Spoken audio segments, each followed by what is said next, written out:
Hello! Your Queen Bee is back. Diba?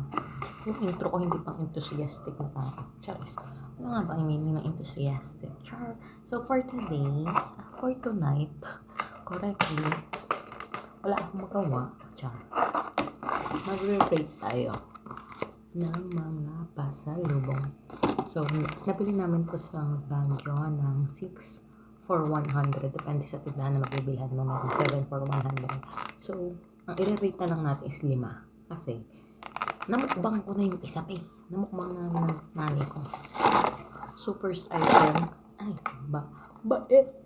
First item. Ano nakalagay? Salted sampalok.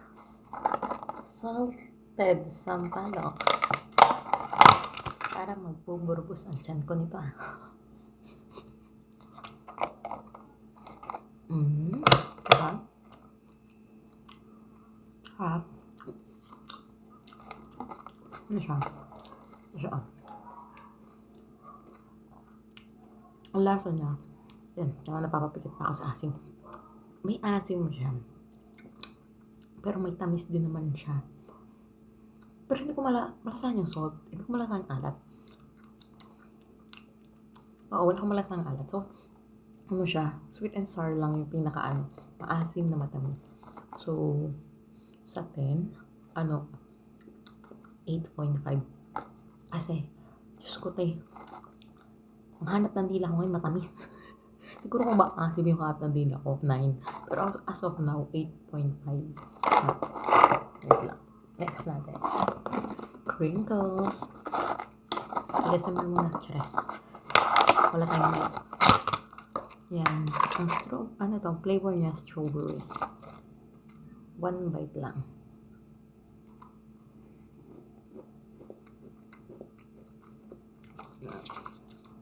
Anong name niya? Ito. Yan. Ang loob niya ito. Pink na pink. Diba?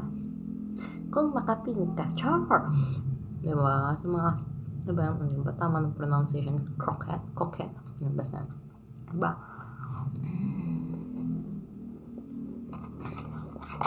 Kung mahilig ka sa sa mga crinkles na hindi ganun katamis, perfect to sa'yo. Then, doon sa aftertaste yung lasa ng strawberry. Para sa akin. Kasi, hindi ko malasahan siya sa agad-agad pag sinubo mo siya. So, para sa akin is 8.5 din to. Hindi kasi, ewan ko, ang hinahanap ko kasi sa crinkles is yung parang malambot ba? Or ako lang yun, basta yun. Yung malambot-lambot, ito is more on, on matigas. Hindi mo siya sobrang tigas, pero hindi siya yung soft ng crinkles. Yung parang, ganun mo, mabibilang. Third item tayo. Ano pa? This one, basahin natin. Bicos Finest Pili Tart. Tart. So, hindi ko alam kung anong tart. Okay. So, open natin. Color green. Mystery bag. Mystery plastic pa. Open natin siya. Pagpupurupot ako nito kasi kung ano nung pinagmumukbang ko. Diba? Bakit ba random stuff? Tikman natin siya. Okay. Hindi ko alam kung talagang matigas ang tart. Ano siya yung flavor? Ang tart. Pili. So, kaya siya nangatin. Hindi ko alam kung kasama ang katiyan.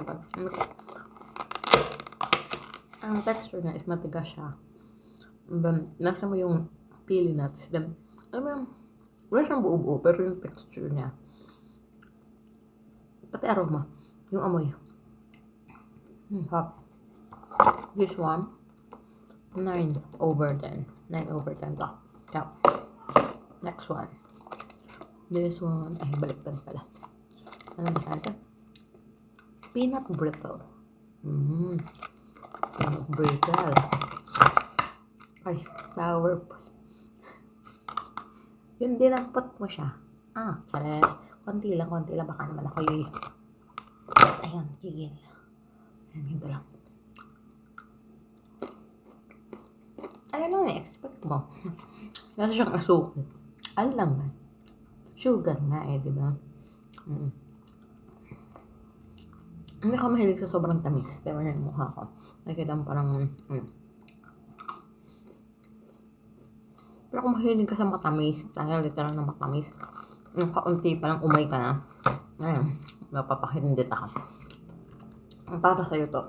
Pero sa akin, hindi sobrang ganon sa matamis. 8 ako dito. Pero masarap siya.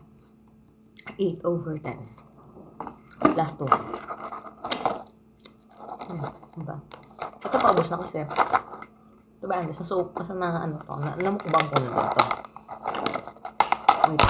Yan, madami naman ito. Baka expect mo pag pupunta kayo, dami-dami na laman. Yan, sa Baguio to. Para mga sa souvenir. Ito talaga ang pasok sa dila ko. Grabe, mas pasok. Ano nga ba? Iba't ibang kulay siya, pero para sa akin, nakatikim na kasi ako ng yellow. Same lang siya. Hindi siya different flavor, no. This is lengua de gato. Yap yan. Pero sa akin kasi, parang, ano yung texture niya? Parang milky. Then, parang siya natutunaw sa dila ko. Yan. Ang ipis niya, pero parang, isang kuha mo, gusto mo at kumuha pa. So, kasama po kasi sa bahay. Umuwi lang siya sa amin sa probinsya. Kaya, tira ko pa rin ng tirahan. Baka mabalugbugan ako. Pero kaya naman, kahit ubusin ko to. Pero, magtitira ako, of course. So, ayan. Hindi ko pala na-rate this one, 10 out of 10. Kung sa akin, ha? At kita mo naman, obvious naman, naubos na.